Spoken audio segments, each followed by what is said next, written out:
excited today because our subject today is parenting, and parenting is something that I teach. So law of attraction based parenting is what I enjoy teaching, because I have completely changed my parenting practice between my daughter, who is older, and my son, who is younger, and they are 12 years apart. And when my son came around, I was already on my law of attraction journey. So the way I parented him was extremely different. And then the interesting part of it was that my daughter at the time was a teenager. And so I started using what I had learned to apply to her as well. And so it was a very interesting experience of dealing with both very different situations. So I'm going to share some examples with you as we go along and we go through our text today. So we are starting section 4 of the book, called Parenting and the Law of Attraction, Creating Positive Parent-Child Relationships in a World of Contrast. So we are on page 149. And Abraham is starting with talking about if we just left children alone without any adult supervision, things would turn out just fine. Hi Heather, hi Rochelle, good to see you. Tamika, good to see you. All right. So what Abraham is talking about here is that if we left children alone and we did not tell them how to interact with each other, they would see differences, but those differences would not be seen in a negative perspective. I remember that when my son was younger and he was in kindergarten, I don't remember expressly the event that happened, but I noticed someone was talking to him, and they said to him, because their child was also in the kindergarten with him, and there was some discussion going on in which they said, oh, is the I think it was Chinese, is the Chinese kid a friend of yours? And I remember my son looking really confused because he didn't know what was Chinese. So no one had pointed out the difference to him, and he did not know the difference. To him, they were all just children playing together, having a lot of fun. And so, unless adults point out differences in a negative manner and create negative beliefs for children, children themselves don't create those negative beliefs. They see differences without seeing right or wrong. All right. So what happens is when an adult points out a difference, that difference then becomes the focal point to which the child pays attention. And we all understand that energy flows where attention goes. Whatever you give your attention to is what will become bigger and bigger and bigger in your life. And this is how differences become bigger and bigger and bigger and expand. All right, so then Abraham says, very important, many adults believe that if children are left to themselves, they will stray away from the path of rightness. And so they try to save the child from wrong behavior. But at the bottom of it is this thing that we've studied in the teachings of Abraham, that there's really no right or wrong. They're just different ways of looking at things. What seems right to one person seems wrong to another person. So there's no categoric right or wrong. And when parents color the opinion of a child by telling them what is right or wrong, then they are taking the freedom of the child working with their own inner guidance away. And basically what the parent is saying is, listen to me instead of listening to your own inner guidance.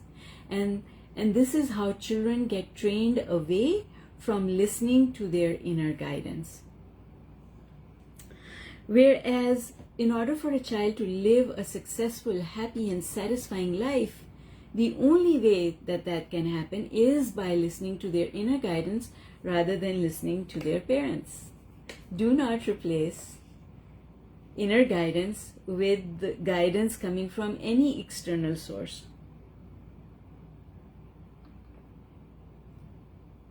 Parents are well-meaning.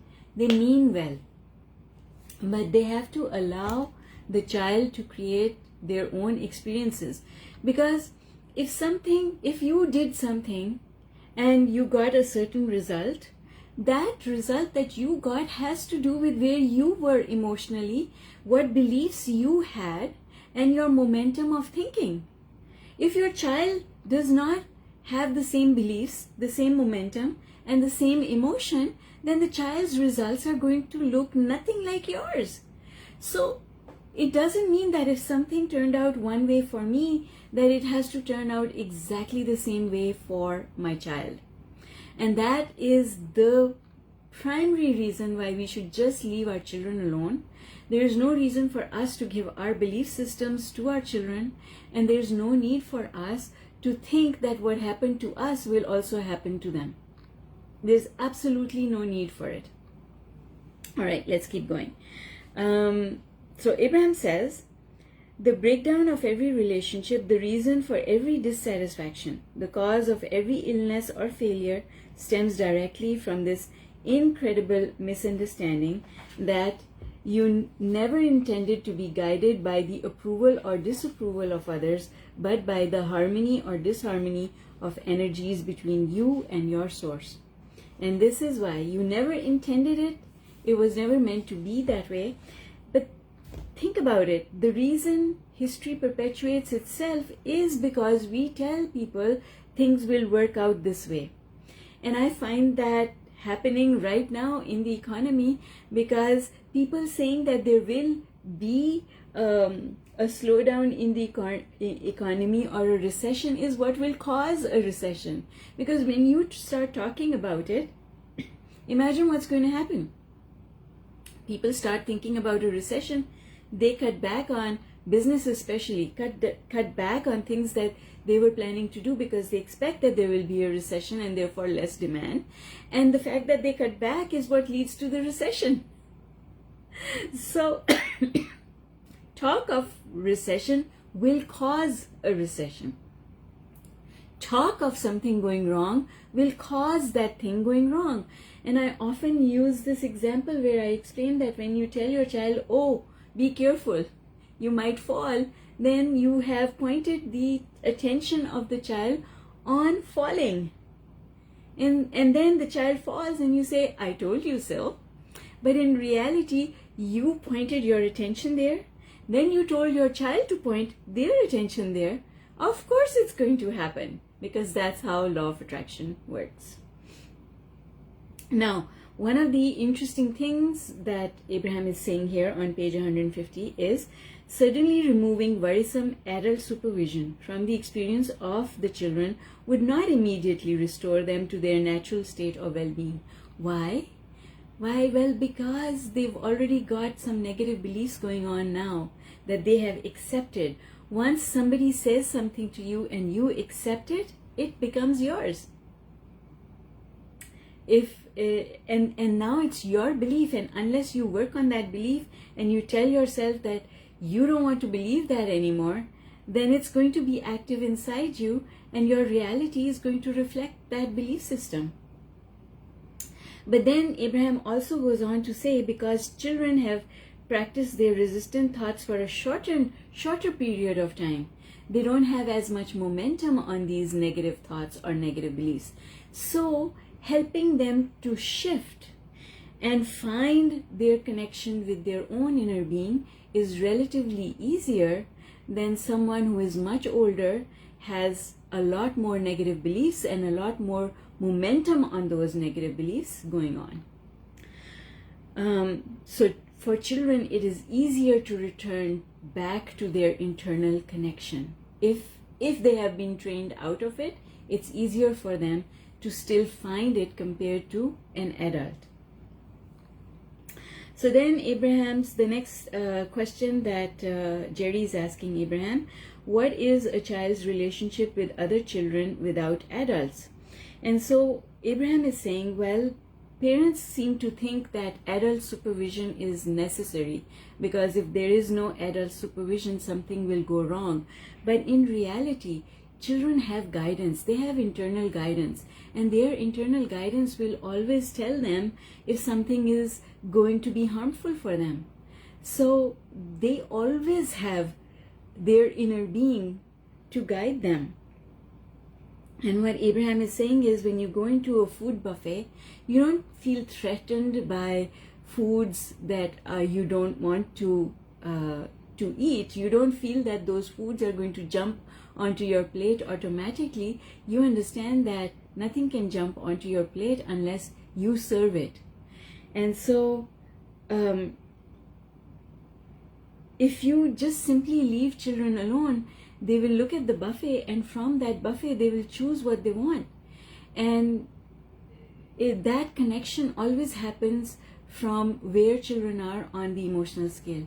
Children of similar vibration will band together, just like birds of a feather flock together, and adults the same way. If you are not in vibrational harmony with someone, then you cannot have an interaction with that person.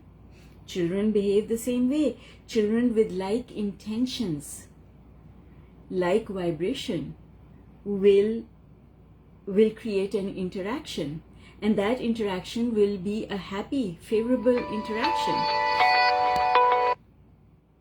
So there's never any reason for concern. You know how people or parents become concerned that their children should not associate with children whose background or habits they think are inappropriate? Well, guess what? That's never going to happen for your child. As long as your child is a happy child, then even if they were to interact with other children whose habits are different, that interaction would still be favorable, because you have to understand they will never get together if they're not on the same vibration. And that's the important thing to understand. So if your child is interacting with someone of that nature, that just means that your child is low on the emotional scale. And what do you need to do? You don't need to ban them from seeing those other children. All you have to do is help your child go up the emotional scale. That's it. So Abraham is saying, if you just let children be free, they have the ability to figure it out because they have their own internal guidance.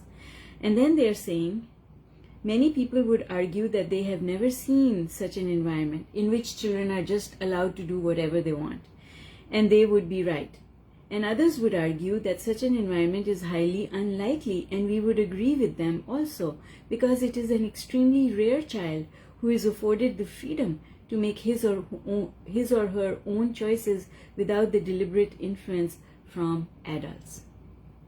Because parents just can't help themselves. We always poke our fingers in the pie and want to tell children what we think is right.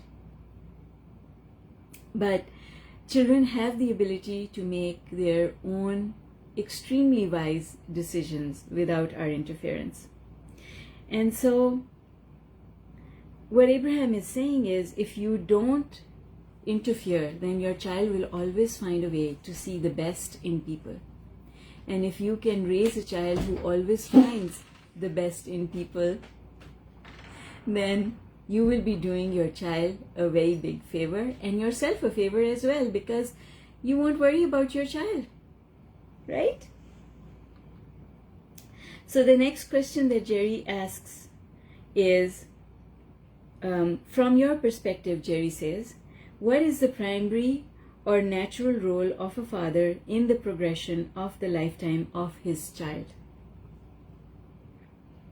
Have to remember that Jerry himself did not have very good relationships with his children. He did not have any children with Esther, but he did have, I believe, 3 children from prior marriages.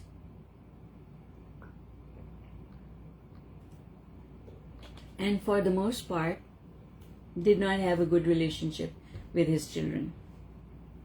So, a lot of his questions about parenting come from his own experience and his desire to improve his experience. So Abraham says the primary role of both the father and the mother is to provide an avenue for the non-physical source energy of the child to come forth into the physical experience. In short, the role of the mother and father is to give birth to the child. That's it. And that is really difficult for us to understand because there seems to be this thing about responsibility. And as much as I have read and understood Abraham's teachings, that responsibility is not an expectation that source has. That responsibility is not an expectation that the being who comes forth as the child has. There's no expectation. Because you have to understand that if the universe will always find a way to look after the child.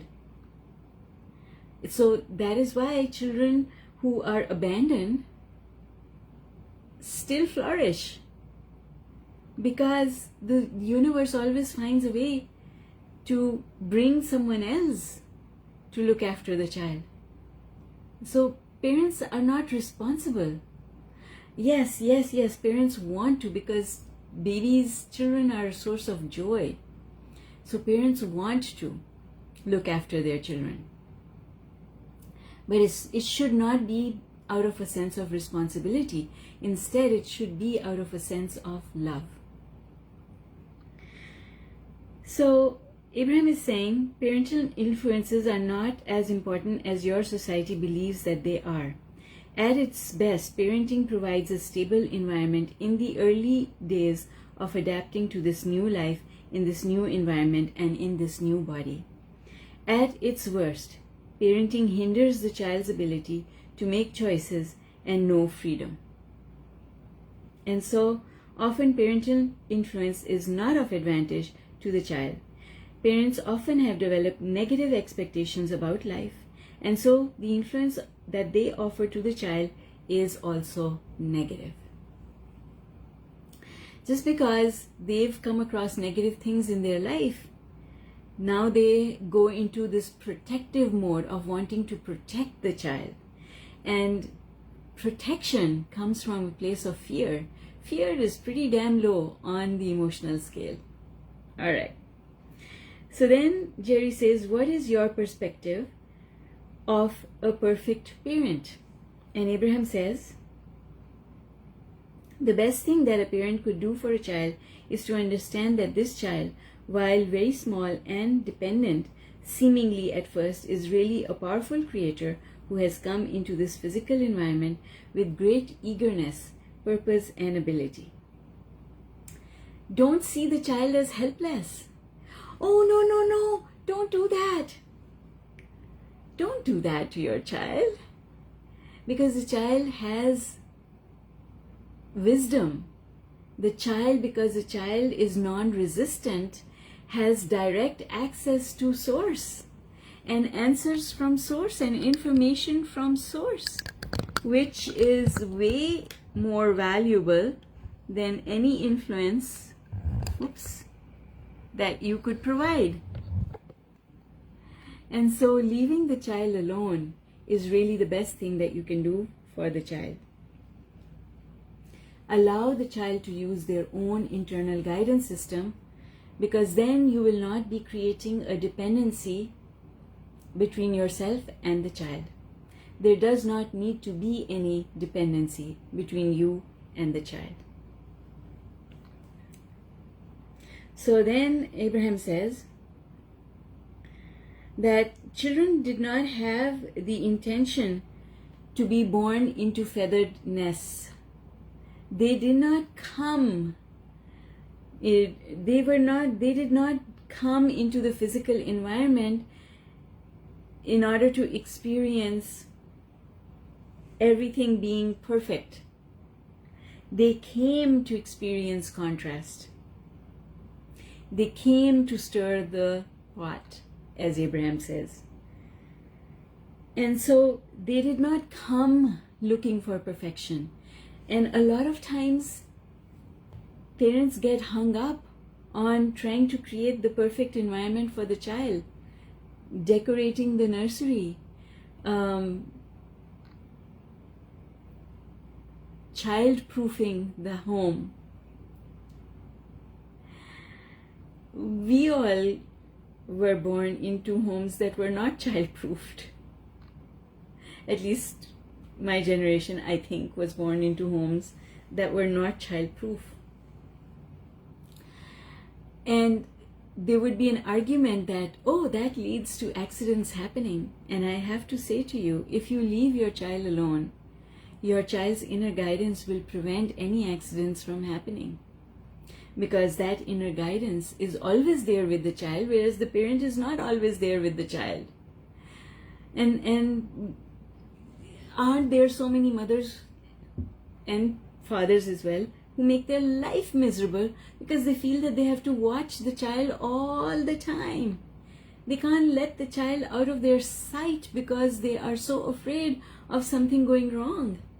But if you trust that, if you leave the child alone and you trust that the child has inner wisdom and they will be led away from things that are not good for them, then you don't have to worry about the child at all, because you can see that the child has that guidance.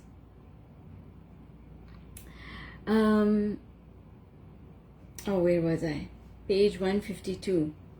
From your non-physical perspective, you understand completely that the influence of those around you need not negatively impact your experience, and in fact, not one of you before your birth was seeking a perfect environment in which to be born.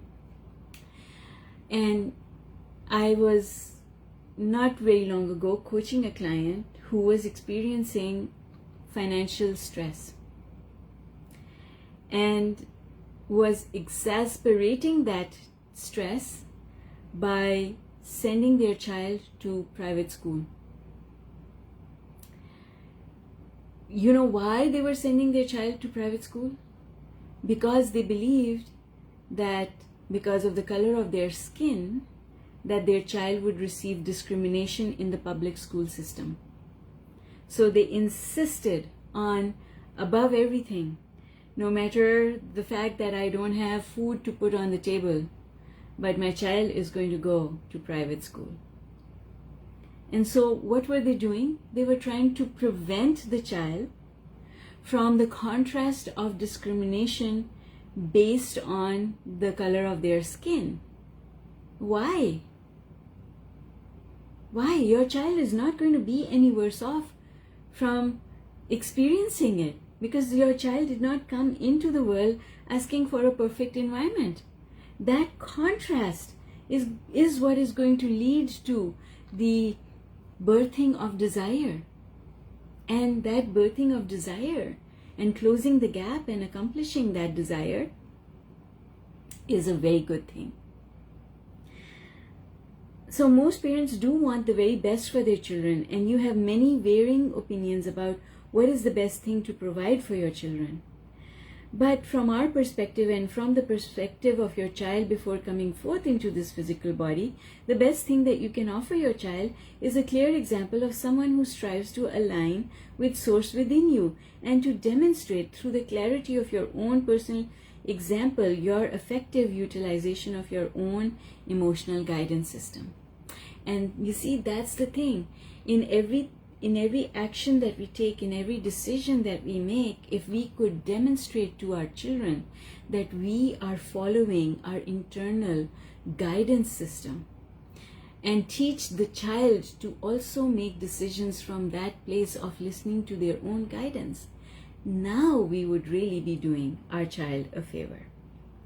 The thing that causes the most discomfort for both parent and child is the parent's misunderstanding of the internal wisdom and purpose of the child. You see, parents see children as helpful. Parents see children as not having the ability to make a decision. Parents see a child as not having the ability to evaluate a situation logically in order to make a decision, a good decision. And I can tell you that good decisions are not made through logic. Good decisions are made in the heart, because your heart is where your inner being resides, and your inner being has the ability to see everything, whereas your logic can only see a limited arena. Your logic does not have information on everything in the universe, but your inner being does. And so that inner wisdom is way more important, more far-reaching than anything else.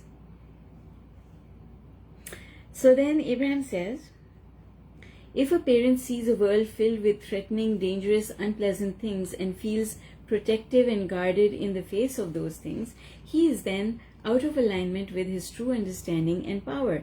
And under those conditions, he guides his child into the same guardedness. So parents who are afraid of things going wrong teach children to be afraid of things going wrong.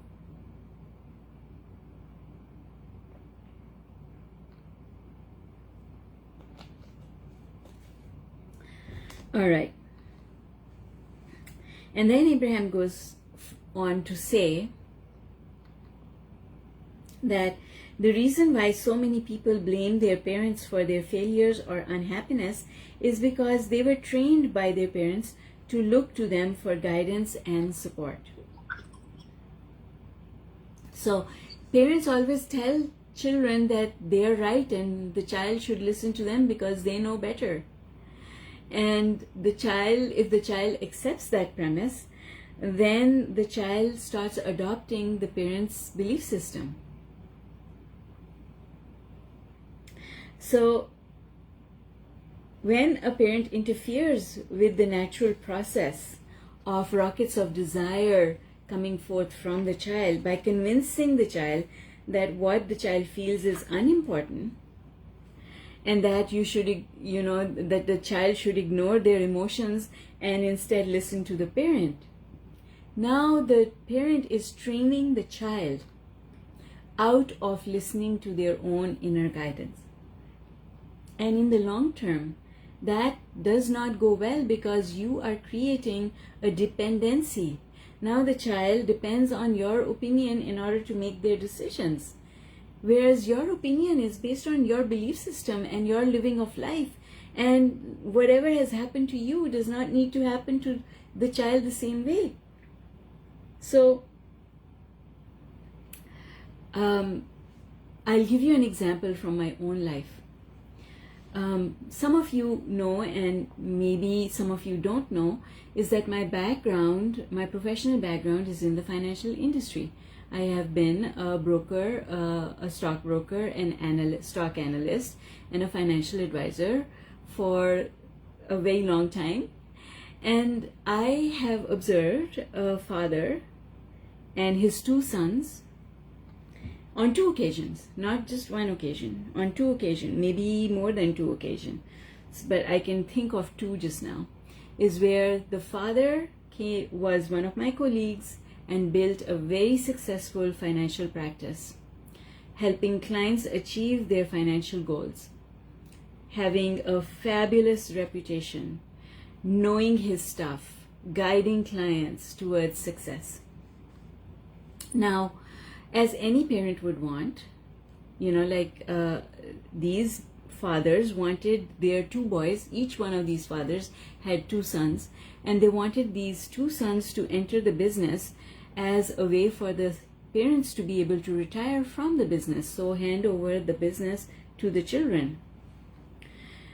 Now, even though the fathers taught their children everything that they knew about the business, I am witness to the fact that the children were not able to do as good a job as the fathers did in helping their clients make the best of their investments. And why is that? Well, it is because the child is not the same person as the father. The children have had their own belief systems. They've taken some things from their parents, and on some occasions they have pushed back against the parents because they don't want to listen to the parents. And so it's really interesting. You think that, oh, if my son or my daughter knows everything that I know, that they are going to be more successful than I am. No, they're not. No, they're not. Because their assimilation, their inner guidance system, and their beliefs are completely different. So if we just leave our children alone, that is the best thing we can do for them. And I can tell you from my personal experience, not 100%. I realize that there are times when I do express my opinion, but by and large, ever since my son was born and before he arrived with my daughter, I started practicing law of attraction based parenting, in the sense that I don't offer my opinion. I let them decide what they feel is best for them. But there are times when I do, and I can then notice that what I say influences the way they think. And what I've discovered is, if I just leave them alone, they will come around to the decision that works best for them. And it's not for me to say. It's not for me to say. I have to bite my tongue many, many, many times when, so my son came to me and he said, I want to buy a new guitar, and the prescription was going to cost about $1,500. And those $1,500, so now because he was not working, he just came to me and he said, I feel like I want to buy a guitar. I said, okay. And he said, it's going to come to about, I've done my budget and I think it's everything included, it's going to come to about $1,500. Okay. And I said, and he asked me if he could spend that on my credit card. Can I put it on your credit card? Okay. And what's your plan for paying off my credit card? Don't worry about it, Mom. I'm going to look for a job and I will have it paid off. Okay, go ahead. But I know that my internal dialogue was, well, don't you think you should go get the job before? That was going on in my head. My first response was, okay, he shouldn't be doing this because I'm not going to give him the money for it. And he doesn't have a job. So how is he going to come up with the money for it? And then my internal dialogue was, but I shouldn't put that belief out there. Let me see what he's thinking. So I just asked him, what's your plan? How is this going to work out? And he said, don't worry, Mom. I'm going to pay you off. Why should I not trust him that he's going to pay me off? So even though my internal dialogue was, well, maybe you should go get a job before you make that promise, my second thought had to be, but there's no reason for me not to trust him. If he says he's going to pay it off, he'll find a way to pay it off. And then I saw him diligently, he bought the guitar, brought it home, and then I saw him diligently looking for work and finding work.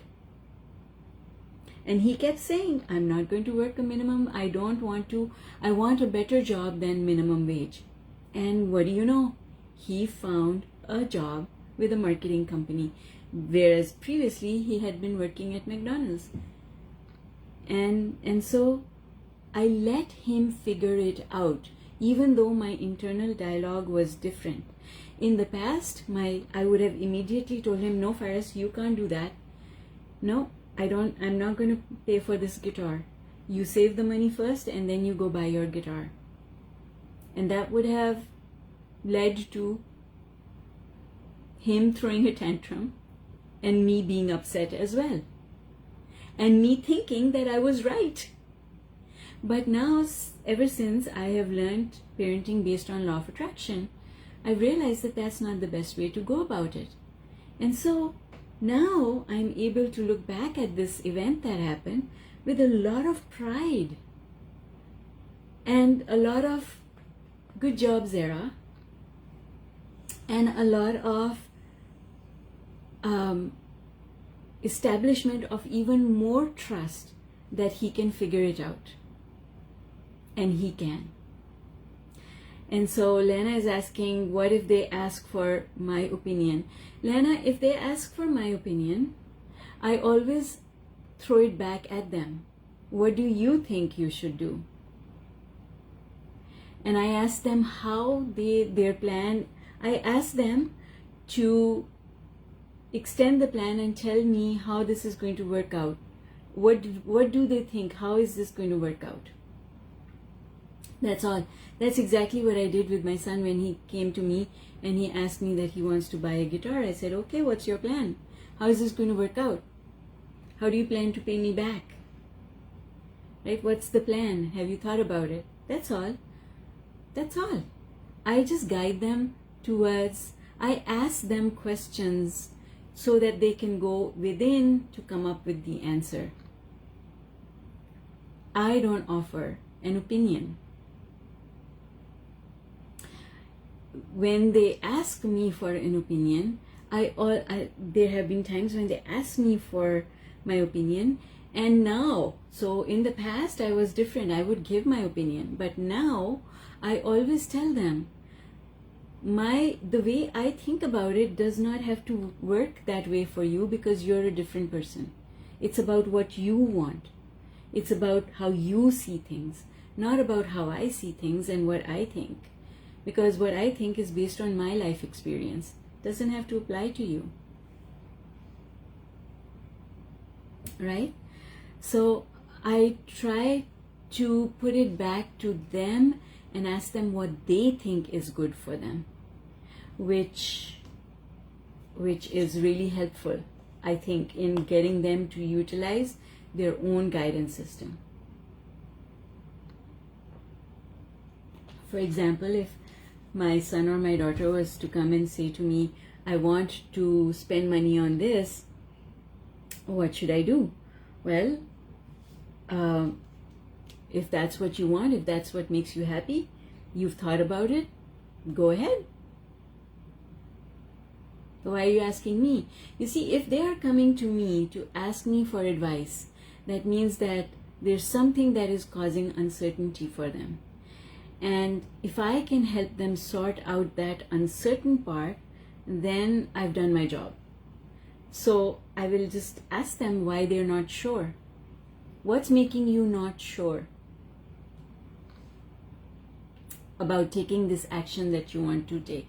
You see, in the case where my son came to me for this guitar, there was no uncertainty. I didn't feel, he had thought it all out. He had a plan and he was going for it. There was confidence and sureness. So he wasn't asking me for my opinion. He was just asking permission to use my credit card. That's all. But if, let's say that he did come to me asking for my opinion, I'm going to do my damnedest not to give my opinion and let him come up with, okay, so, what makes you ask me for my advice? Where is the uncertainty? What is the point that you want to clarify? And when they tell me what they are uncertain about, for example, he could have said, well, I'm not sure how I'm going to pay for it. Well, then I would have told him, okay, what are you thinking about it then? And then he would have talked to me. And my objective would have been to bring him up the emotional scale and help him have confidence in whatever it is that he's thinking, because nothing can ever go wrong. No course of action can go wrong. Things never go wrong because the source inside us always knows what we need and what will work for us, and is always guiding us towards that. And we've just got to trust that making a decision and moving on is better than getting stuck and not making a decision at all. So parents often think that they know better and they have an opinion about what the child should do, but their opinion is usually based on the life that they've lived. And to the extent possible, we should always try and not pass that on to our children. And I always point out to my children that I'm a different person than them, that they are different from me in many aspects and ways. And I tell them that, I'm learning about how to improve my results. And don't go by what I am telling you to do, because my track record is not, I'm not the horse to bet on, right? So I'm reminded, and I think I've used this analogy before with someone or in some forum, is the book Rich Dad, Poor Dad. I read that book long ago. The thing that stuck with me from that book is something that resonated with me because it was also my experience. Robert Kiyosaki did not take on his parents' way of thinking. Instead, he adopted, because he did not see his parents being successful. He wanted success, and he looked at his parents and he said, well, you're not successful, so why should I listen to you? I'm going to go listen to someone who is successful. And this is the same philosophy that I followed in my looking at my parents. When I looked at my parents' life, I decided I didn't want to be like them. In the beginning, I was like them. Well, no, in the beginning, I was not like them. Then I became like them. And then I noticed that that was not a good thing, because it was not going to help me to get what I wanted out of life. So I decided I didn't want to be like them. So I stopped asking for them for their advice. I didn't want to know how they would do things. So our parents are our teachers. You see, the thing is, if you want to be successful at something, any skill, you want to learn from someone who has demonstrated the skill. Well, guess what? My parents did not demonstrate the skill of abundance. So it got to a point where I recognized that their way of thinking about abundance was not what I wanted. They were not the right people for me to learn from. My parents were not the right people for me to learn about relationships from, because they made a complete mess of theirs. So, who are we to teach our children if we haven't demonstrated excellence?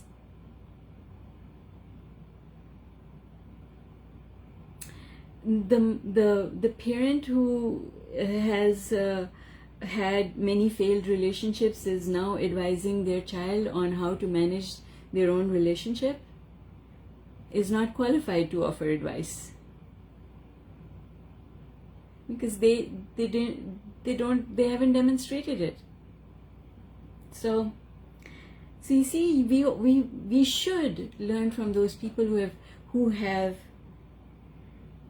are like us and have achieved what we want to accomplish.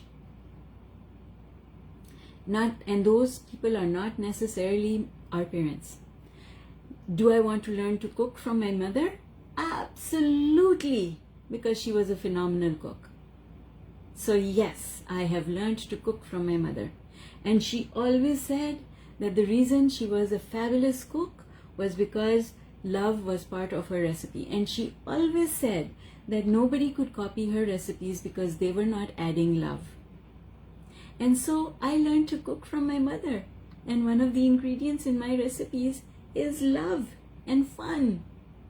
So yes, I absolutely learned to cook from my mother. But I don't want to learn anything else from her, or very little else from her. There are other things I learned from her. I learned how to stitch. from my mother. I learned how to embroider from my mother, and she was fabulous at those things. So it's a good thing that I learned from her because she was so good at them. So what are you good at?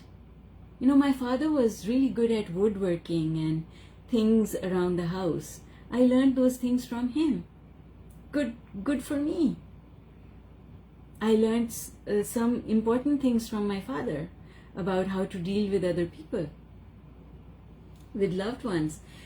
But I didn't take anything else from my parents. I left it all. I left it all because I could see that they'd made a mess of their own lives. Why would I learn from you if you made a mess of your life? And see, this is what goes wrong with a lot of parents, well-meaning parents, working with their children, because they say to teenagers, be like I am, and the teenager looks at the parent and says, yeah, you're messed up. Let me do things my way. And the parent says, no, you're not going to do things your way. Well, guess what? Your child is wiser than you are. Leave them alone. They can figure it out. Let them do it their way. Even if they do some things that don't turn out well, understand that they have the capacity to learn from those things and make better decisions. We don't have to decide anything from them, for them. So I'm just going to read the last part of this section because it's really powerful. So here goes. It is interesting that the parental approach that most parents take of observing the world, evaluating the components, deciphering the rightness and wrongness of it, sorting that into piles, and then working to guide the child away from the unwanted is exactly contrary to the intention of both parent and child when coming into the physical experience. And so our perspective of a most joyous, valuable parental approach is this. And this is the part that I really want everyone to pay attention to. This is the intention, the pre-paving that a parent should have. I understand that my child is a powerful creator who has come into this physical environment, not unlike myself, to carve out a wonderful experience. My child will have the benefit of sifting through the contrast of life in order to determine his preferences. Each time my child has an experience that amplifies his awareness of what he does not want, a vibrational request for the improved opposite will emanate from him and will be held for him in vibrational escrow in his vortex of creation. And as he pays attention to the emotional guidance system within him and seeks the best feeling thoughts he can find, he will gravitate into alignment with who he has become and will know the fullness of who he is. And in all of that process, he will feel the satisfaction of being the creator of his own reality, and as his parent, I will support him completely in his becoming, his or her becoming. And that is it, folks, for today. I do not want to start the next section. I think this is a really good place to leave it. And I hope that you received valuable information here.